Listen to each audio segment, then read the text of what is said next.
I never thought I could feel so betrayed by someone I loved.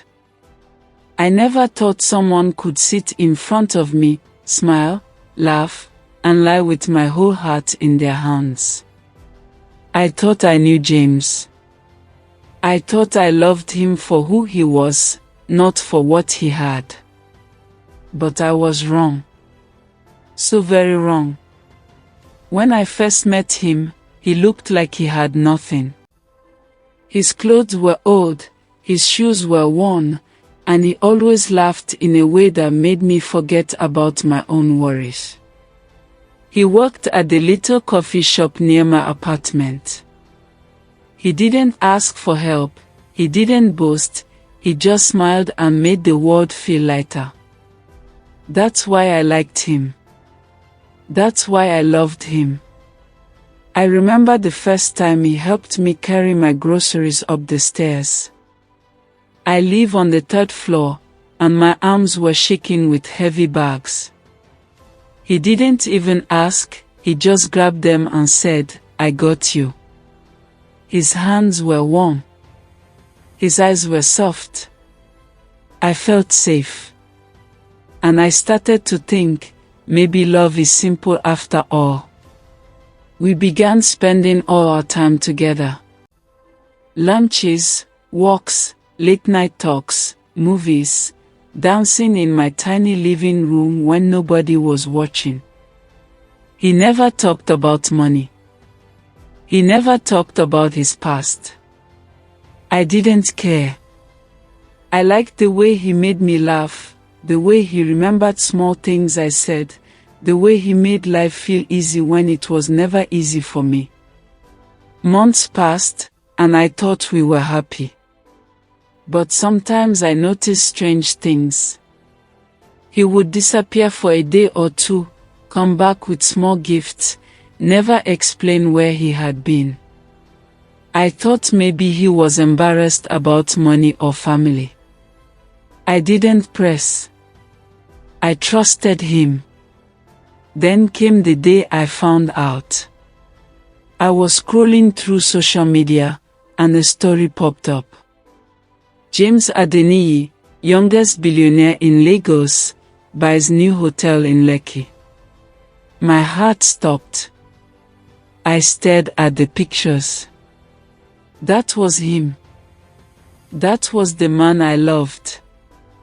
The man I had shared my life with for months, pretending he was poor. Pretending he was like me. I couldn't breathe. I couldn't move. I read the comments, so humble despite being rich. Real love doesn't care about money. Who knew James was working at a small coffee shop just to find love? My hands shook. I felt dizzy. I felt small. I felt foolish. I wanted to scream. I wanted to run. I wanted to throw everything at him and never speak again. But most of all, I wanted to understand. Why? Why would someone do this?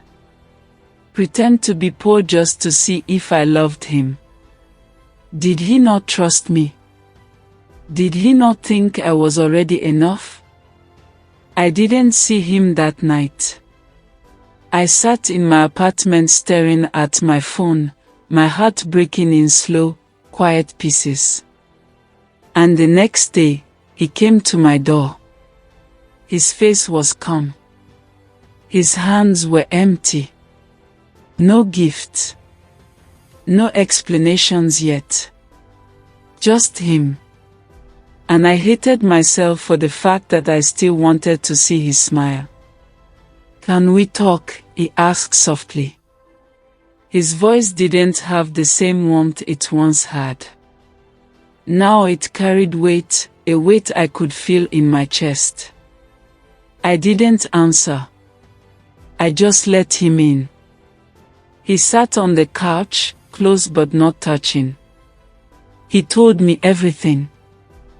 How he wanted to find someone who loved him for who he was, not for his money. How he had tried many times before, and every time people changed when they found out.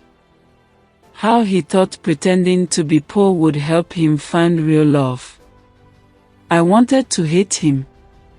I tried to.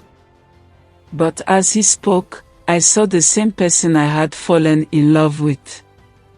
The same hands that held my groceries, the same laugh that made my heart feel light, the same eyes that looked at me like I mattered. I wanted you to love me, Ella, he said. Not my money. Just me. I couldn't speak. My throat burned. My chest felt tight. I wanted to shout, cry, run, stay, all at the same time. And that's when I realized love is messy. Love is confusing. Love can hurt you in ways you never imagined. But it can also feel like home, like the first breath after holding it in too long. I didn't know what to do. I didn't know if I could forgive him. I didn't know if I could trust him again. But deep down, I remembered the laughter, the small moments, the way he made my life brighter. And I knew something else. Sometimes love is bigger than pride, bigger than anger, bigger than everything you think it should be. The next few days were the hardest I had ever lived. I saw him everywhere, in my mind, in the coffee shop, in the small park near my building. I hated him. I loved him. I didn't know which feeling was stronger, and it scared me. James kept sexting. Simple messages. I'm sorry. Please talk to me. I still love you. I didn't reply. I couldn't. Every message made my chest hurt. Every notification made me want to throw my phone across the room. And yet, I read them all. Finally, I called him. My voice shook so badly, I could barely say, "Come over." He came immediately. He walked up the stairs like he had always done, but now I noticed his shoes, they weren't worn anymore. His jacket wasn't old. But I didn't care. I only cared about the person underneath. I don't know if I can forgive you, I said, sitting on the floor with my back against the couch. You lied to me for months. Months. You pretended to be poor. How could you think that was okay? He sat down slowly, his eyes not leaving mine. I know. And I am sorry. I really am. I never wanted to hurt you, Ella. I only wanted to find someone who loved me, not my money. I didn't want you to feel trapped by who I am. I wanted it to be real. Real. I laughed bitterly. This isn't real. This is a game. You lied about your whole life. He nodded. I know. I lied. But my feelings for you weren't fake. Every laugh, every touch, every late night walk, I felt everything. I never stopped feeling it. I looked away. I wanted to believe him. I wanted to believe that the man who once held my groceries and made me laugh was still the man behind the lies. But how could I? How could I trust someone who hid everything from me? We didn't talk much after that. Days went by. Silence. Awkwardness.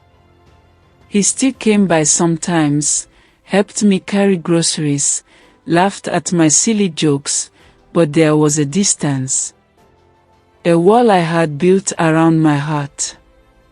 Then came the day that changed everything. I was struggling with my rent. My boss had delayed my paycheck, and I didn't know how I was going to make it. I didn't want to ask for help.